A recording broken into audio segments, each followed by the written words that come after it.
Oh, hi guys, maraming followers natin ang nagtatanong, ano ba ang mga naging trabaho ko dito sa Canada? Hey, grabe guys. Kung talagang trabaho lang pag-uusapan, marami tayo naging trabaho dito sa Canada. Nung dumating tayo rito, nagtrabaho tayo sa isang sikat na grocery store dito sa Canada.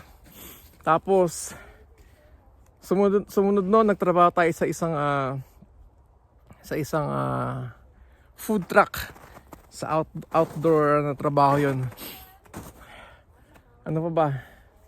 Sumunod nun, nakapagtrabaho rin tayo na taga-kolekta ng basura sa mga kondo, tagalinis. Naging janitor tayo. Hindi natin kinakayayan. I'm proud sa mga naging trabaho natin. Tapos nagtrabaho rin tayo sa isang restaurant dito sa Canada. Tagagawa tayo ng burger, ng fries, onion rings, and so on. Tapos, ano pa ba? Nag-alaga rin tayo ng aso, guys. Yung dog walker. Nilalakad natin kahit di natin gusto mag-alaga ng aso.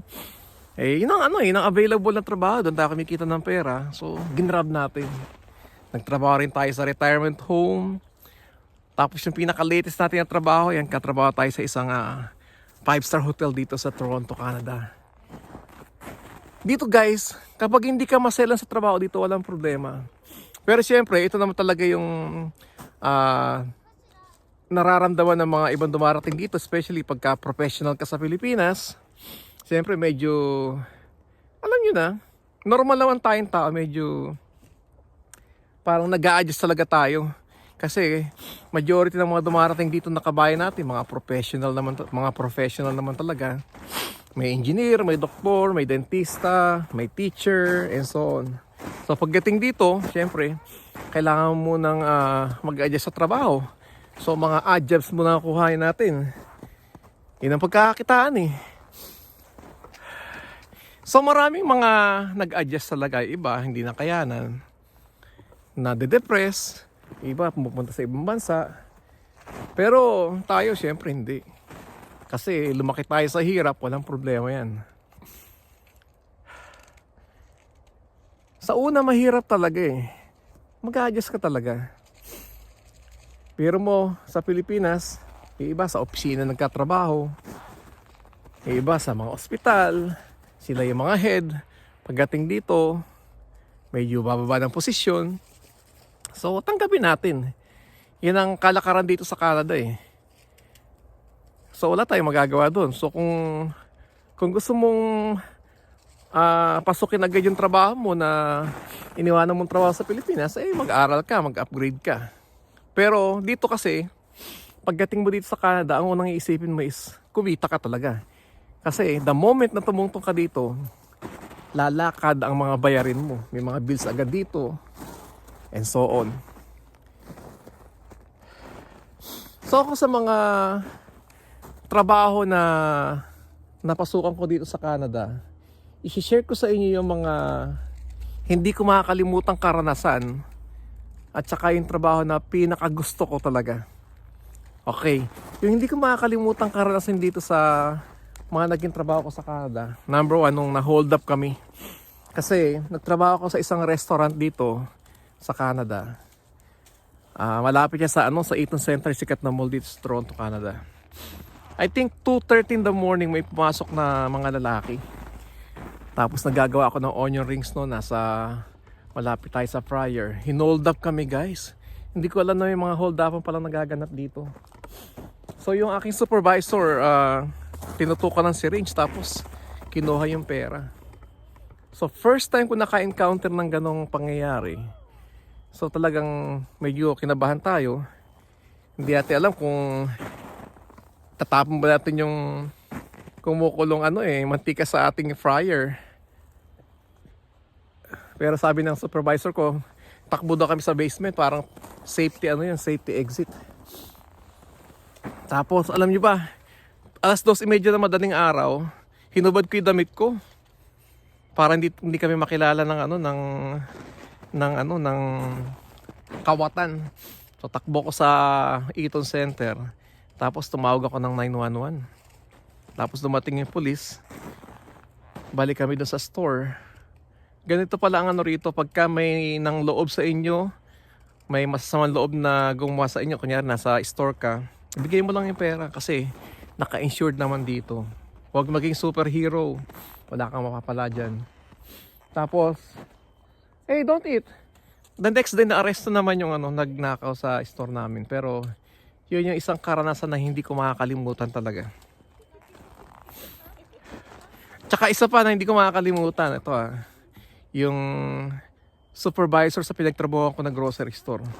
Talagang pinagsabihan niya ako ng hindi raw ba ako sila mag-English? Siyempre, pag bago ka dito, may mga accent sila na hindi mo makuha. Tapos sinabihan, sabi ko, excuse me, parang pinapaulit ko lang yung tanong niya sa akin. Sabi niya, hindi raw ba ako sila mag-English? Medyo na parang nakaka-degrade ng bahagya, no? Pero nilunok natin lahat yung mga ganun. Pero kasi kailangan natin ng pera. So yun yung mga karanasan na hindi ko makakalimutan sa trabaho. Pero yung isang karanasan na gustong gusto ko rito sa trabaho, yung isang gustong gusto kong trabaho dito na napagtrabahohan natin, nung nagtrabaho tayo sa community, nagtrabaho tayo doon as a exercise instructor sa mga newly retired na mga seniors dito sa Toronto, Canada. Ang trabaho natin doon is exercise instructor. We do stretching, strengthening exercise. Ayan. Pag pumapasok ako doon, may dala akong maliit na dumbbell, mga TheraBand. Tapos meron pa akong maliit na sound system kasi may aerobics exercise pa akong ginagawa bago simulan yung exercise. Alam niyo ba, every morning na papasok ako doon, may mga dala silang kape. Tapos pagkain na galing sa McDonald's, tapos binibigay sa akin. Parang special ang dating mo. Ngayon, magkatanong iba, bakit umalis ka? Kung maganda na may trabaho mo, kasi nagkaroon ng pandemic nun, tapos nagkabago-bago schedule. So sa present na trabaho ko sa hotel nun, pinapili ako ng director, sabi niya. Kasi nagpipili ako ng schedule na day off ko nun, hindi ako pinagbigyan. Sabi niya, mamili ka.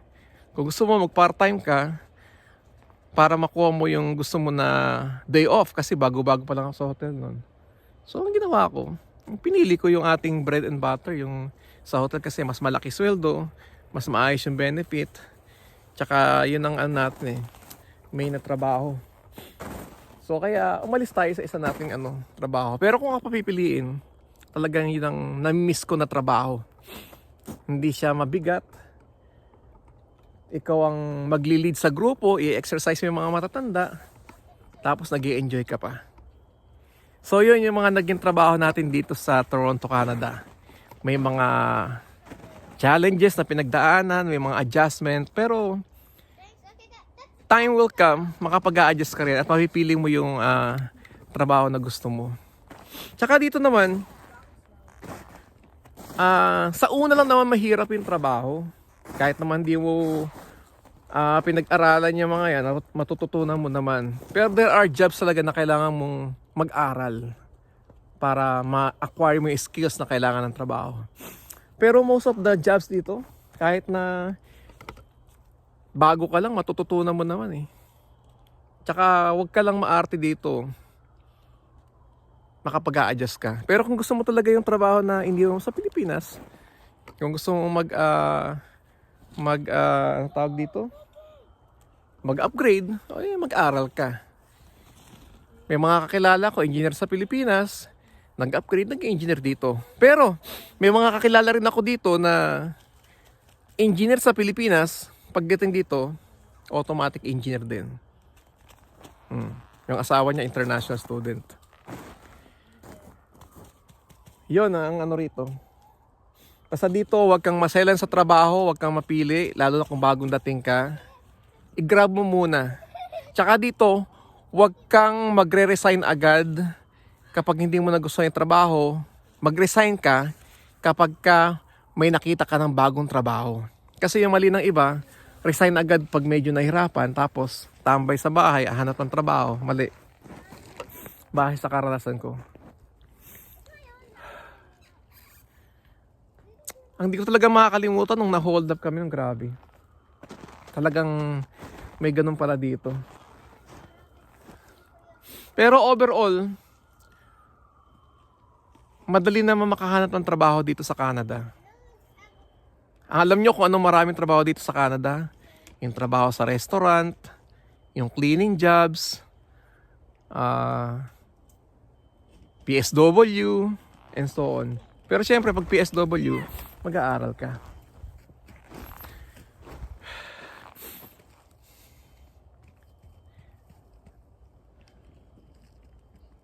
Tsaka ang mahalaga dito yung yung kumikita ka.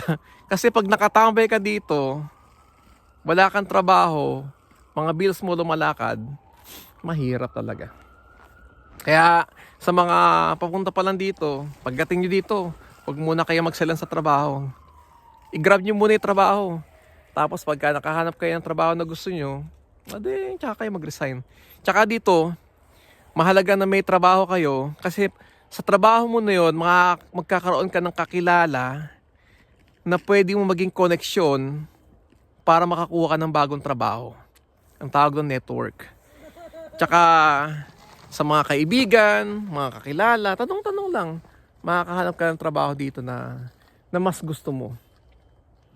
Pero pag bagong dating, huwag munang magsilan. Ayan. So, yun yung isa-isahin natin mga naging trabaho natin dito. Naging cleaner tayo, naging basurero sa mga kondo, tagatanggal ng basura. Dog walker tayo, yung tagalakad ng aso dito. Tapos pag tumae pa sila, pupulutin mo gamit yung plastic. Nagtinda rin tayo ng mga rito, burgers, fries, sa mga events, sa outside, sa mga outdoor, Tapos, nag-alaga rin tayo ng matanda dito, exercise instructor din tayo sa mga seniors. Tapos yung huli ko na trabaho, na kasalukuyang trabaho ko ngayon dito sa Canada. Katrabaho tayo sa 5-star hotel na magandang benepisyo. May libreng uniforme, hindi ka na magabao ng pagkain. Tapos pagka nag-check-in ka sa hotel na pag-aari nila all over the world, wala kang babayaran kahit $5. Kaya doon tayo nagstay ng matagal. So for the record, meron na po tayong 8 taon na nagkatrabaho sa hotel na pinagkatrabaho natin. And maganda, benepisyo. Pagkagalante pa yung mga guests mo, bibigyan ka ng tip. Ayan. Oh, ito, share ko lang sa inyo. Yung pinakamalaking tip na na-receive ko sa hotel na pinagkatrabahoan ko is $200. Grabe. Tsaka doon, makakakita ka ng mga celebrities, mga NBA players na nung mo pala nakita sa buong buhay mo. Pero, hindi mo pwedeng ikwento sa mga kakilala mo, hindi mo pwedeng i-post sa social media kasi matatanggal ka. Yung privacy ang ron, ang dapat pairalin. Pwede mo lang tingnan, pwede mo lang, tag dito, gawing magandang alaala, pero never mo ipopost sa social media kasi pwede kang matanggal sa trabaho. So yun, yung mga naging trabaho natin dito sa Canada. So kung plano mo magpunta rito sa Canada, simulan mo nang mag-apply kasi maraming trabaho dito sa Canada. Worth it dito. Tsaka kung magre-raise ka ng family sa Canada, magandang bansa na pwedeng puntahan ng Canada kasi dito pwede ka maging permanent resident and eventually kapag ka na-fulfill mo na lahat ng mga required na documents dito, pwede ka na rin maging Canadian citizen eventually. Kamukha kami, lahat kami rito ay Canadian citizen na. So, sino mo makapagkasabi na yung dating tricycle driver sa Pilipinas na naging public school teacher, ngayon ay proud Canadian citizen na dito sa Toronto, Canada. Kaya kung plano mo magpunta rito sa Canada, ano pang hinihintay mo? Mag-apply ka na. Tsaka isa pang advice ko kapag ka nagpunta ka dito, talagang isasacrifice mo muna yung career o yung trabaho mo sa Pilipinas kasi yun talaga yung kalakaran dito. And then kung gusto mong balikan o i-apply yung career o trabaho mo dito, mag-upgrade ka talaga. Pero for the meantime, pagdating mo dito, ang kinakailangan mo talaga, kumita ng pera. Basta dito, tandaan nyo, galing sa maayos yung pera, galing sa malinis, hindi ka nanlalamang ng tao, grab it.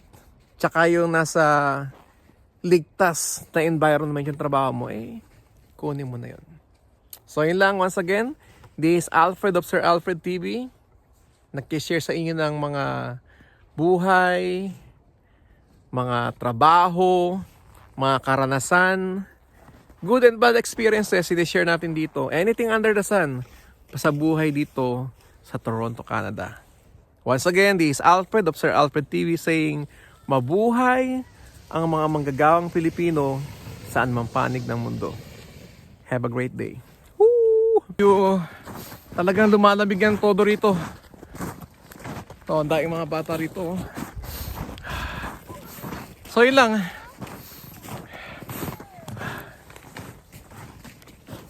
Tumutulo na yung sipon natin. So yun lang. Papauwi na tayo. Kasi sobrang lumalamig na. Yeah.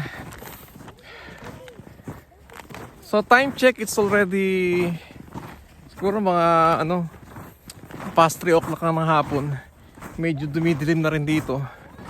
Uwiin tayo, tsaka nararamdaman ko na yung sobrang lamig sa sapatos. Alam nyo ba yung medyas ko, 2 patong na. Pero grabe, nararamdaman ko pa rin yung lamig ng tinutungtungan natin dito. Alam mo yung malamig na parang umiinit na, hindi ko mawari kasi nakabaon na yung sapatos natin. Ayun.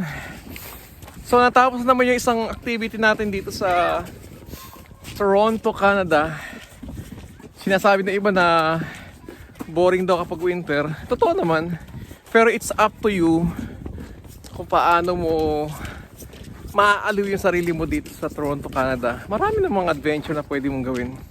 Tulad na to, toboganing. Hanap ka ng isang area na mataas, tapos may makapal na snow. Padulas yung bata. Padulas kayo. Pero always think of safety. Dapat laging safe yung mga kids. Safe kayo kapag naglalaro dito. Tsaka iwasan yung maraming puno sa harapan kasi pag nagpadulas, baka matama kayo sa mga puno. Mahirap na. Medyo malamig na, guys. So yun lang. Tsaka sa share ko na video kanina, kung gusto niyo talaga mag-apply dito sa Canada, i-pursue nyo lang yun kasi sabihin ko sa inyo, Canada is one of the best country na pwede niyong puntahan. Kasi dito, stable ang economy. So ibig sabihin, maraming trabaho na pwede kang ma-applyan. Tapos ang maganda pa rito sa Canada, may chance ka maging permanent resident and eventually maging Canadian citizen kapag nakuha mo na lahat yung mga requirements na kailangan. Tapos dito, yung healthcare is free. Ibig sabihin, ma-avail mo talaga yung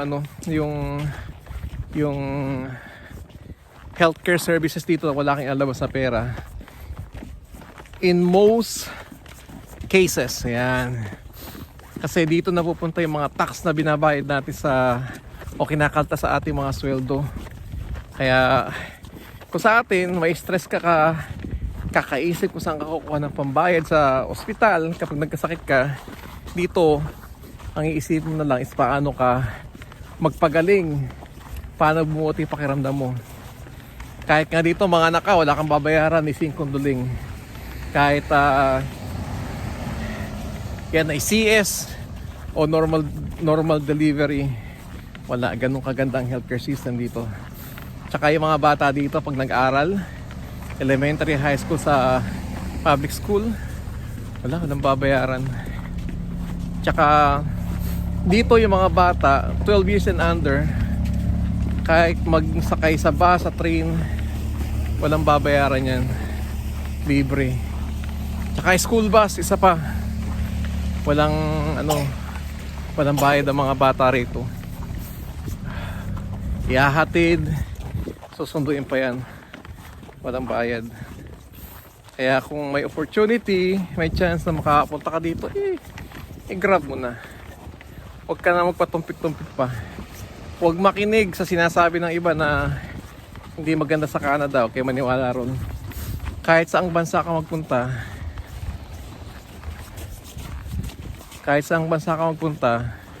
it's up to you kung paano mo pauunlarin ang buhay mo, paano ka makaipon. Kahit sobrang... Come on, let's go. No. Go, Mickey, go. Kahit mataas yung cost of living ng bansa pupuntahan mo, nasa iyo naman yan. Di magtipid ka, huwag gumawa ng luho. Pero overall, sabihin ko sa inyo, maganda rito sa Canada. Lalo na kung magre-raise ka ng family dito. Tsaka, Canada is the second largest country sa buong mundo. Maraming mga lugar na pwedeng puntahan dito na sobrang gaganda. Na dati nakikita ko lang sa internet, nakikita ko lang sa Facebook, nakikita ko sa Instagram. Pero dito, mapupuntahan mo na. Pero kung pumunta ka pa lang dito at gusto mo medyo hindi ganun kamahal yung cost of living, pumunta ka muna sa mga probinsya na medyo mura yung mga apartment, yung tax mas mababa. Kasi pag dito ka napunta sa Toronto, sobrang mahal talaga. Pero dito naman, maraming trabaho, accessible yung mga libutan, tapos mabilis yung government services. Kaya kami talagang dito na kami nagstay sa Toronto, tsaka nasanay na kami dito. So yun lang. Sa mga hindi pa nakasubscribe sa ating YouTube channel, Sir Alfred TV, subscribe na kayo. Tsaka yung ating Facebook page na Teacher's Notebook, paki-follow na rin para ma-share ko sa inyo yung buhay ng isang Pinoy immigrant dito sa Toronto, Canada. Yung mga trabaho, mga obstacles, mga challenges ng isang Pinoy immigrant dito sa Canada. Mag-shoutout muna tayo bago tayo mag-ending. Shoutout sa ating tatay, nanay, pamangkin, mga kamag-anak dyan sa Gapan City, Nueva Ecija. Kay Brad, yan, teacher din siya sa Antipolo City. Asawa niya si Ellen. Mga dating katrabaho natin dyan sa Bago na International High School. Mga dating katrabaho natin dyan sa Santa Cruz National High School. At mga dating estudyante, shout out. Please, kung nagustuhan nyo yung ating video for the day, ayan, please natin i-like, comment, share. Have a great day, guys.